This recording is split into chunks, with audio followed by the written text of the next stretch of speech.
Mr. Harman never got his Eagle pin. He got it, but it was never pinned.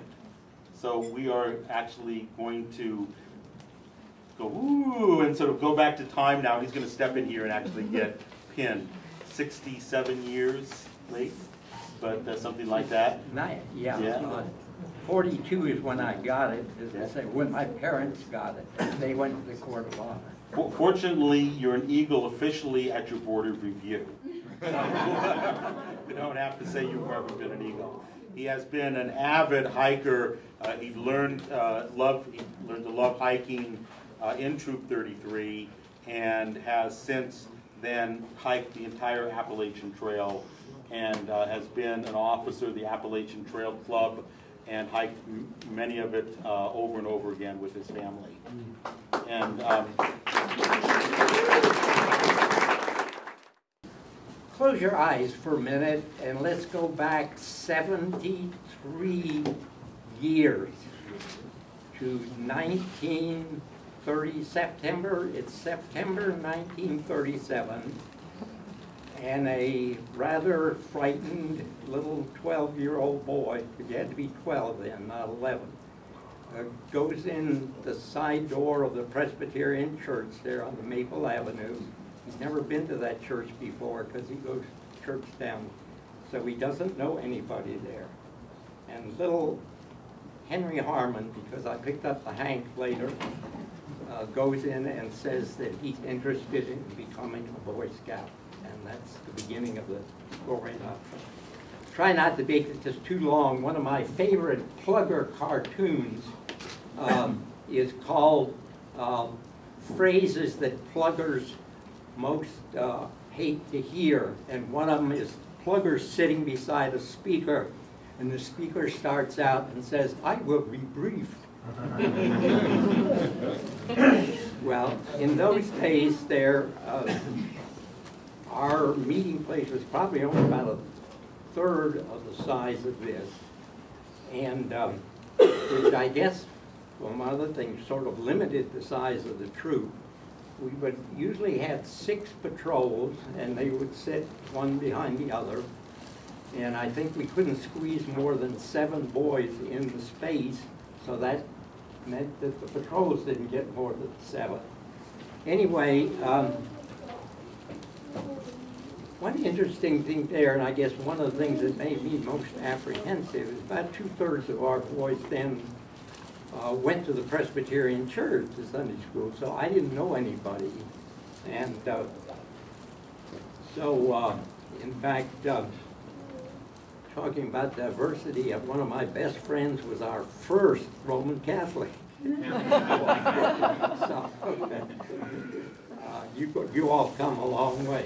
Takoma Park's come a long way too, for that matter.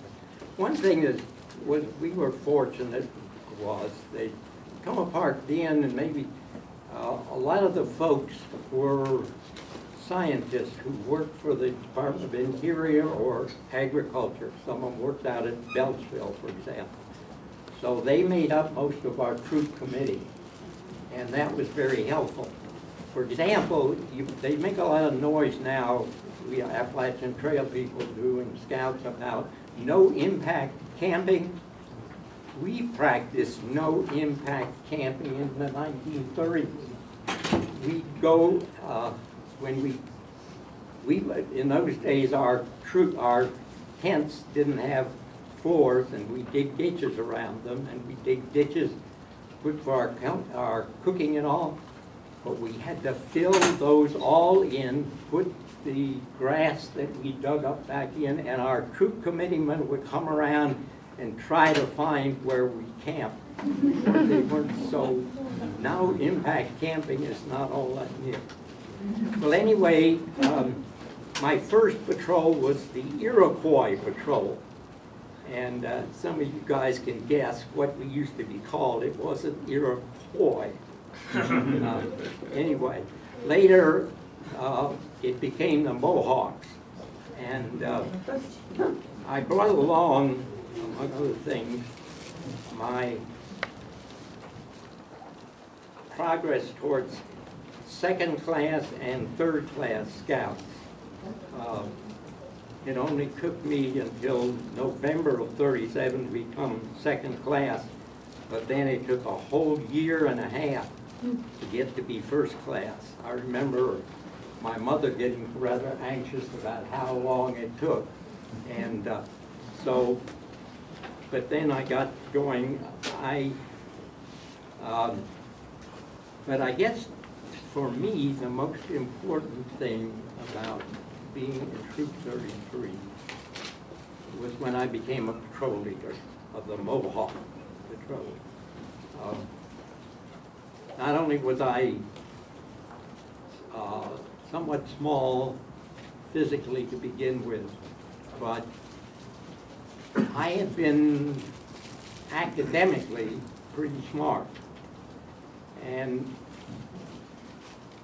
so by the time I was in the, well anyway, the time I went to Montgomery Blair, which in those days you didn't go until the 10th grade, and that was the old Montgomery Blair, you know, it's like, I was 2 years ahead of myself academically, which meant it was fine maybe academically, but socially it was terrible, as you might guess. And so at the end of the first 2 years, though, at Troop 33, and I can almost remember the day, Louis Flagg, who was the scoutmaster then, called me and asked if I would take over being patrol leader of the Mohawk Patrol. And that was my first real time of being a leader. And that patrol wasn't doing very well at that time. I'll read you a little bit about it later. But that was my really first time experience of leadership. And so then I began to speed up somewhat. I left Montgomery Blair at the end of the 11th grade. Oh, by the way, our son Pete there. Pete was a Life Scout. So I have to make it up. And anyway, and I went to a prep school in New Hampshire and dropped back a year, which was a very good thing for me, particularly since I almost flunked out. So I had gotten my Life Scout by the time I left Takoma Park to go away to school. But I kept active on vacations and all, and finally, I graduated from Exeter in 1942, then went to Penn State Forestry School.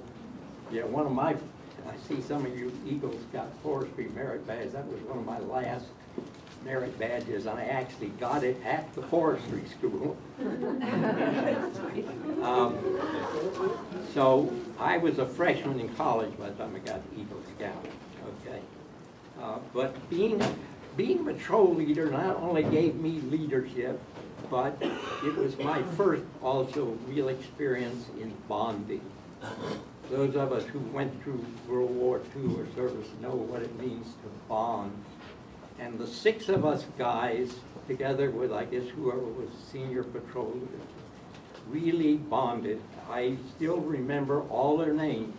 In the first row, and I can't remember all the patrols, would be John Hollowell and his boys. The next one was Ernest Harman, no relation to me, but and his. And I think the Mohawks were the either third or fourth row. Then there was Gordon Green and his boys. They didn't do too. We were the lowest, and they were the next to the lowest usually. And then there was Jack Vogel. Jack is one of your Eagles, one of your men who died during World War II. And Jack was an only child of either divorced or widowed mother. And I remember calling on Mrs. Vogel after Jack died. He died on Bougainville in South Pacific. I was in Marine Army anyway. And then last was Newt Magnus and his boys. Newt was shot down, his plane was shot down returning from Germany over Switzerland. So, but we bonded together. And as I'll mention here quickly too, we did a lot of things together. So,